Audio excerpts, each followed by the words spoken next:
तो हम लोगों ने 16 तक क्वेश्चन कर लिए थे, और जो नेक्स्ट क्वेश्चन है 17, इसके लिए मैंने आपको बोला था कि इसको मैं आपको अलग से समझाऊंगी।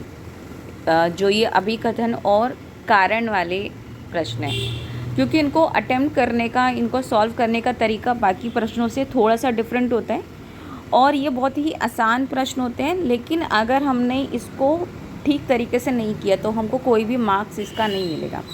तो आज पहले हम इन प्रश्नों को समझेंगे कि इनको करना कैसे है, और फिर इसको सॉल्व करने का ट्राई करेंगे। देखिए, इस तरीके के प्रश्नों में आपको 2 स्टेटमेंट्स दी जाती है। पहला तो एक लाइन होती है, पहला स्टेटमेंट, जैसे कि इसमें है कि पोलैंड में पोलिश भाषा रूसी प्रभुत्व के विरुद्ध संघर्ष का प्रतीक बन गई थी। ये एक कथन है, ये एक स्टेटमेंट है। उसके बाद में इस वाक्य का ही नीचे कारण दिया गया है। भाषा ने भी राष्ट्रीय भावनाओं के विकास में महत्वपूर्ण भूमिका निभाई। तो इस तरीके के प्रश्नों में क्या होता है, जो भी पहला स्टेटमेंट दिया होता है उसी का कारण आगे अगली स्टेटमेंट में दिया होता है। यानी कि पहले स्टेटमेंट में कोई घटना दी गई होती है कि ऐसा हुआ, पहले तो आपको ये पहचानना होता है कि क्या सच में ऐसी घटना कोई हुई है, वो आपको सही लगती है कि नहीं। दूसरे में उसी घटना का कारण दिया होता है कि ये जो घटना है इसके होने का कारण ये था, और क्या वो, ये भी हमको पहचानना होता है कि पहला स्टेटमेंट तो हमने पढ़ लिया, हो सकता है वो ठीक हो, लेकिन उसके कारण के फलस्वरूप नीचे वाला स्टेटमेंट उसका रिजल्ट ना हो, ये भी हो सकता है।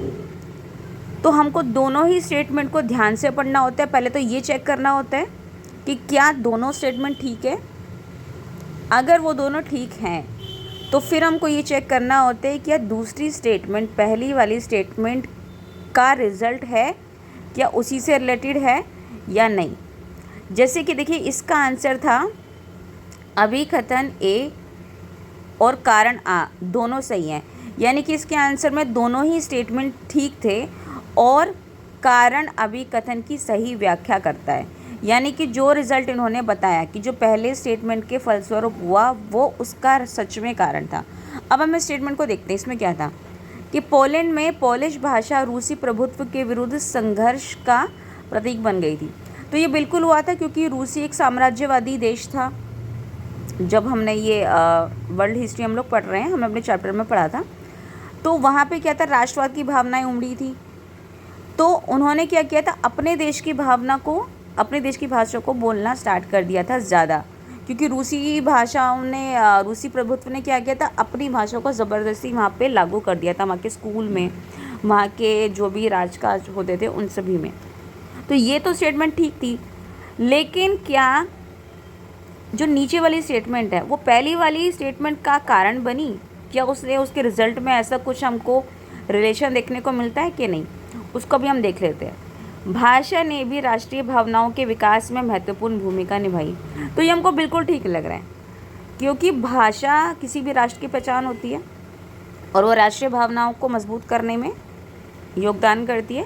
तो यानी कि ये जो दोनों स्टेटमेंट है ठीक हैं, और जो सेकंड स्टेटमेंट है वो पहले ही स्टेटमेंट को आगे एक्सप्लेन कर रहा है और उसको ज़्यादा स्पष्ट कर रहा है। अगर मान लो यहाँ पे ऐसा लिखा होता कि भाषा ने राष्ट्रीय भावनाओं के विकास में महत्वपूर्ण भूमिका नहीं निभाई, तो हमारा आंसर क्या होता, फिर हमारा आंसर होता सी, कि अभिकथन ए तो सही है लेकिन इसका जो कारण है वो गलत है। लेकिन हमारे यहाँ दोनों ही स्टेटमेंट ठीक हैं, और दूसरी स्टेटमेंट पहली स्टेटमेंट का ही सपोर्ट कर रही है, तो इसीलिए इसका आंसर है ए। इसी तरीके से आगे भी क्वेश्चन था, उसको भी हम ऐसे ही देखेंगे। 18 क्वेश्चन भी उसी तरीके का प्रश्न है, इसको भी हम देखते हैं। भारत एक धर्मनिरपेक्ष राज्य है, ये पहला स्टेटमेंट है। दूसरा इसी का कारण है, भारत में किसी भी धर्म को राजकीय धर्म के रूप में अंगीकार नहीं किया गया है। तो सबसे पहले तो हमें ये देखना है कि क्या भारत एक धर्मनिरपेक्ष राज्य है, क्या हमारे यहाँ किसी भी धर्म को राष्ट्रीय धर्म बनाया गया है, नहीं, ऐसा नहीं है। क्या यहाँ पे किसी भी एक धर्म को ज़्यादा महत्व दिया जाता है, ये भी नहीं है। इसका मतलब कि भारत एक धर्मनिरपेक्ष राज्य है, तो यानी कि पहला स्टेटमेंट ठीक है। दूसरा है कि भारत में किसी भी धर्म को राजकीय धर्म के रूप में अंगीकार नहीं किया गया। ये स्टेटमेंट भी ठीक है, और ये पहले स्टेटमेंट के सपोर्ट में ये, क्योंकि भारत एक धर्मनिरपेक्ष राज्य है, इसीलिए भारत किसी भी धर्म को अपने राजकीय धर्म के रूप में अंगीकार यानी कि स्वीकृत नहीं करता है। इसका मतलब इसका भी आंसर ए ही करेक्ट था, क्योंकि अभिकथन ए और आर दोनों सही थे और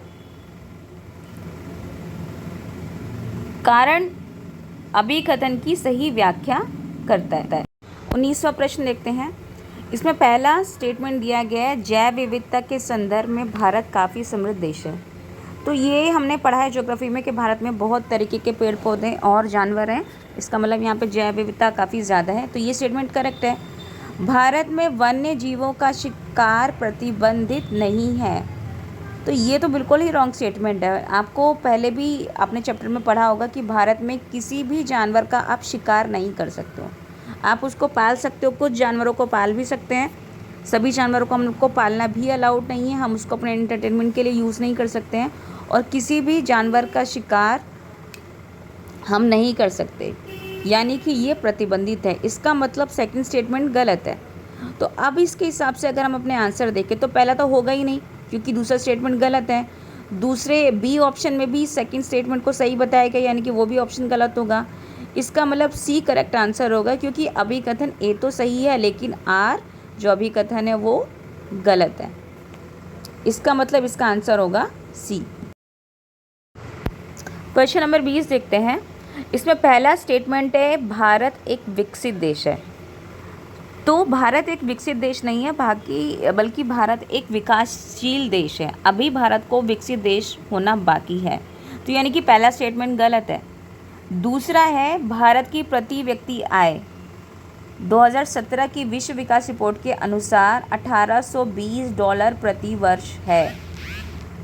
तो ये देखिए, पहला तो हमको ये स्टेटमेंट गलत ही मिल गया। इसका मतलब ये है कि ए और बी तो आंसर होगा ही नहीं, सी और डी में से ही हमको सर्च करना पड़ेगा। तो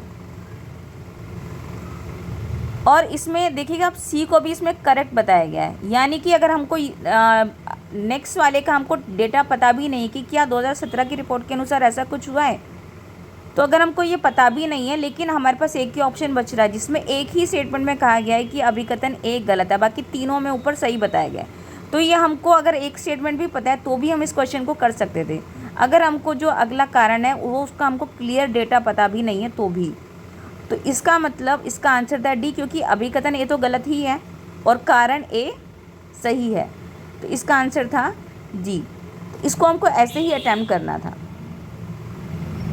देखिए, एग्ज़ाम में बहुत सारे क्वेश्चन ऐसे आते हैं जिनके लिए हमको चीज़ों का पता होना हमको और उनका हमको फैक्ट्स को याद होना बहुत ज़रूरी है, लेकिन बहुत सारे प्रश्न ऐसे होते हैं जो हमको नहीं भी आते हैं, लेकिन अगर हम ठीक से अपना माइंड यूज़ करें, उसके बारे में हम थोड़ा सा भी दिमाग पर जोर लगा के सोचें कि क्या ये सही हो सकता है कि नहीं, तो बहुत सारे क्वेश्चन ऐसे होते हैं जो हमको नहीं पता है तो भी हम उसमें स्कोर कर सकते हैं।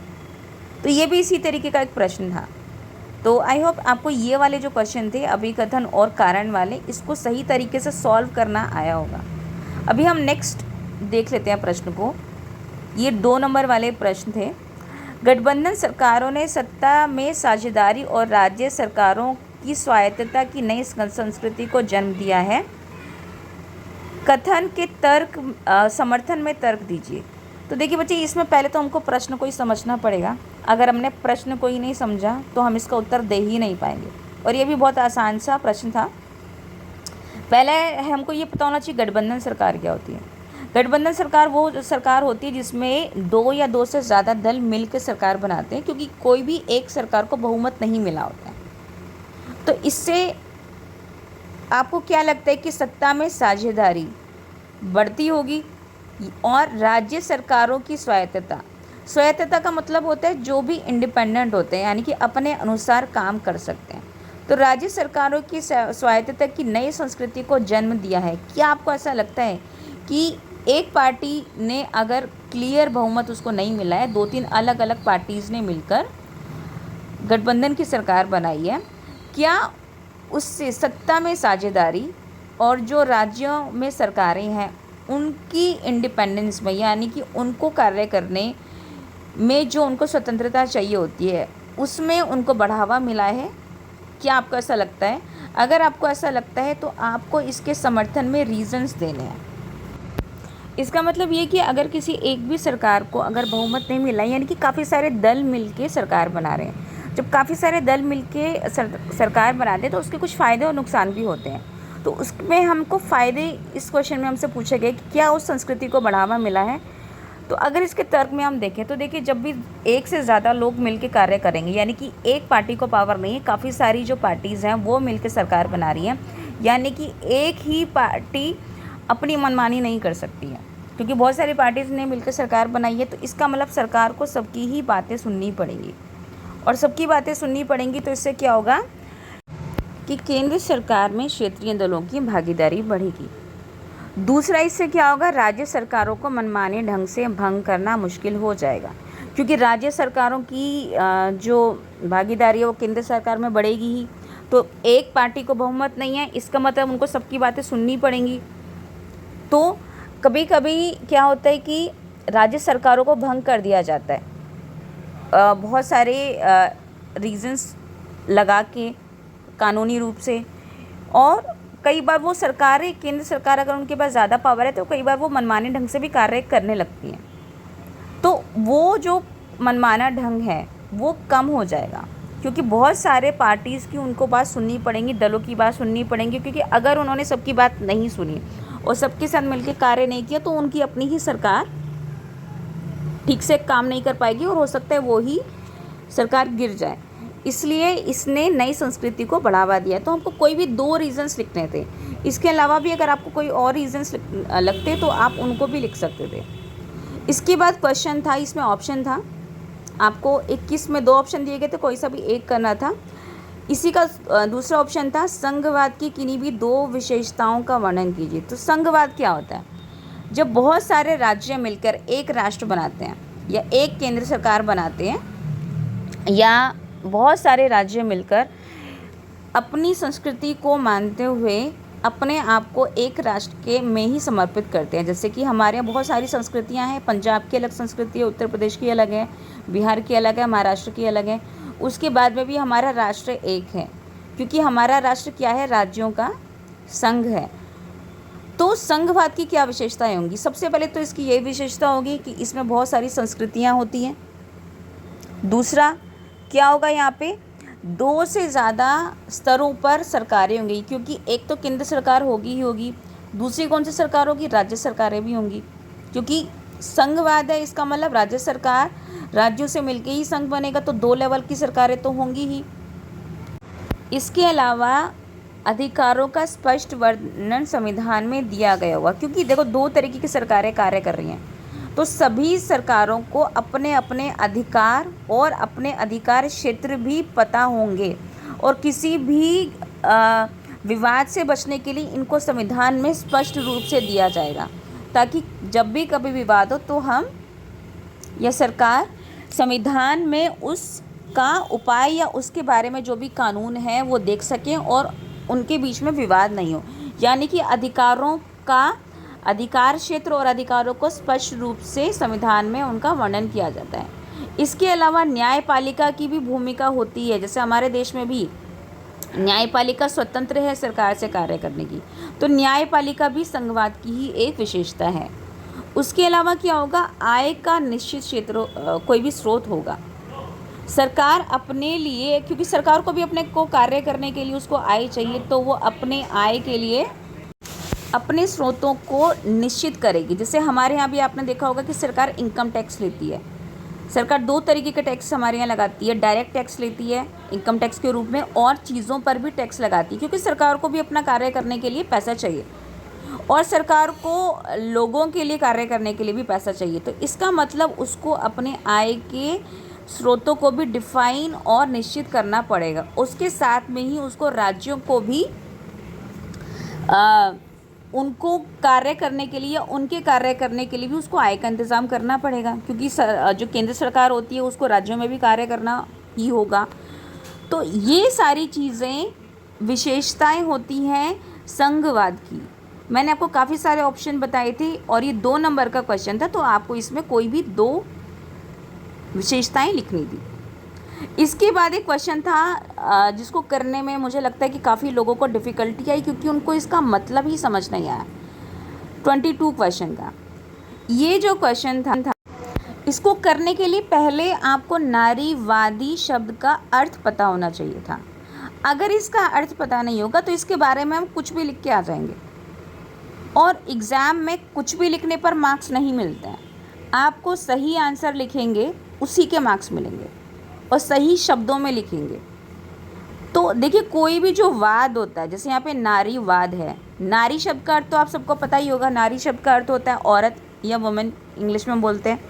तो वाद जब भी कोई किसी भी शब्द के पीछे लगेगा, इसका मतलब वो उस शब्द को सपोर्ट करने के लिए है, उसके बारे में ही कोई चीज़ें ज़्यादा सोचेंगे, उसके अधिकारों को, उसके क्षेत्र के पक्ष में बातें करेंगे। तो यहाँ पे नारीवाद है, यानी कि ऐसी बातें, ऐसे विचार जिसमें कि नारी के पक्ष में विचार प्रस्तुत किए गए हों। तो अब नारीवाद को यहाँ पे परिभाषित करना था कि नारीवाद होता क्या है। तो नारीवाद क्या होगा कि औरत और मर्द के समान अधिकारों और अवसरों में विश्वास करने वाली महिला या पुरुष, जो भी ऐसा सोचता होगा। नारीवादी का मतलब ये नहीं है कि वो सिर्फ नारियों के बारे में सोचेगा।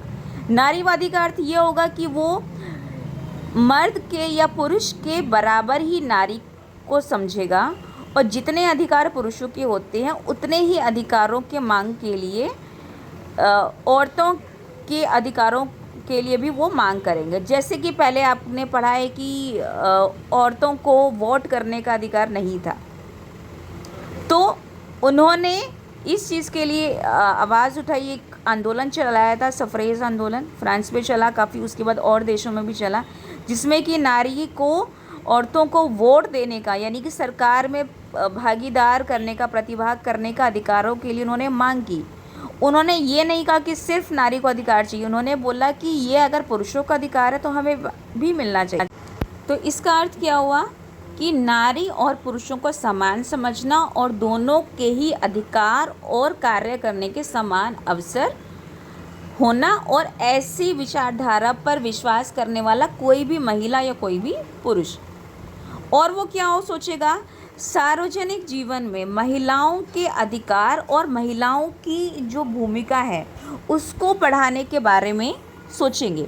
क्योंकि अभी भी हमारे समाज में बहुत सारे कार्य ऐसे हैं और ऐसी मानसिकता है कि वो औरतों के लिए नहीं बने हैं। औरतों को ज़्यादा घर का काम करना चाहिए, उनको बाहर जाना कई लोग नहीं सही समझते हैं, या उनको उस तरीके के अधिकार नहीं दिए जाते हैं। तो ऐसे अधिकारों को और समान अवसरों के बारे में सोचना और मानना नारीवाद कहलाता है। इसमें कहीं पर भी ऐसा नहीं होता कि पुरुषों के अधिकारों को कम किया जाता है, बल्कि नारीवाद में हमेशा पुरुषों के समान ही नारी को, औरतों को अधिकार और अवसर की समानता देने की बात की जाती है। तो इसके लिए हमको नारीवाद पहले पता होना चाहिए था। ठीक है, अब हम पढ़ लेते हैं नेक्स्ट क्वेश्चन। आई होप ये समझ में आ गया होगा। इसके भी हमें कोई भी 2 पॉइंट्स ही लिखने थे, क्योंकि 2 मार्क्स का ही क्वेश्चन था। अगला प्रश्न, सतत पोषणीय विकास के संदर्भ में एजेंडा 21 का महत्व बताइए। इस प्रश्न को हमने कई बार रिवाइज किया था कि एजेंडा 21 क्या है, जो हमारे एक रियो द जेनेरियो में 1992 में एक हुआ था सम्मेलन, जिसमें कि ये डिसाइड किया गया था कि हमको विकास करना है, बट हमको विकास कैसा करना है, सतत पोषणीय विकास। यानी कि ऐसा नहीं करना है कि कोई एक देश अपना तो विकास कर रहा है लेकिन उसके विकास का नुकसान दूसरे लोगों को हो रहा है। जैसे कि एक देश ने तो बहुत ज़्यादा अपना औद्योगिक विकास कर लिया, बट उससे पोल्यूशन बहुत ज़्यादा बढ़ गया। उससे क्या हो रहा है, उस पोल्यूशन का असर तो पूरे ही दुनिया पर हो रहा है ना।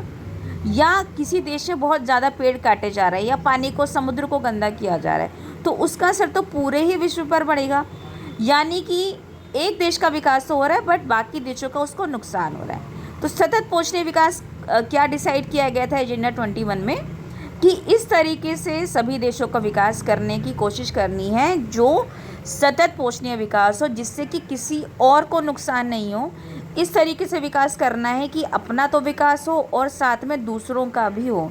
ये चीज़ें डिसाइड की गई थी एजेंडा 21 में। और इसका नाम एजेंडा 21 क्यों रखा गया था? क्योंकि इसको एक लक्ष्य बनाया गया था 21वीं सदी के लिए।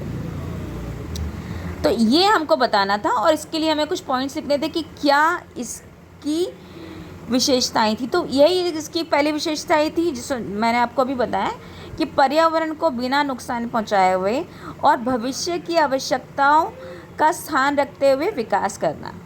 दूसरा इसका विशेषता थी सतत पोषणीय विकास और उसके लिए कार्यसूची बनाना। कार्यसूची बनाने का मतलब है कि ऐसे काम को डिसाइड करना कि ये कार्य है, हमको कोशिश कर रहे हैं कि देश कम करें जिससे कि बाकी देशों का नुकसान नहीं हो, और जो कार्य बाकी देशों के विकास में भी सहायता करेंगे उन कार्यों को बढ़ावा देना है और उन कार्यों के बारे में बात भी करनी है।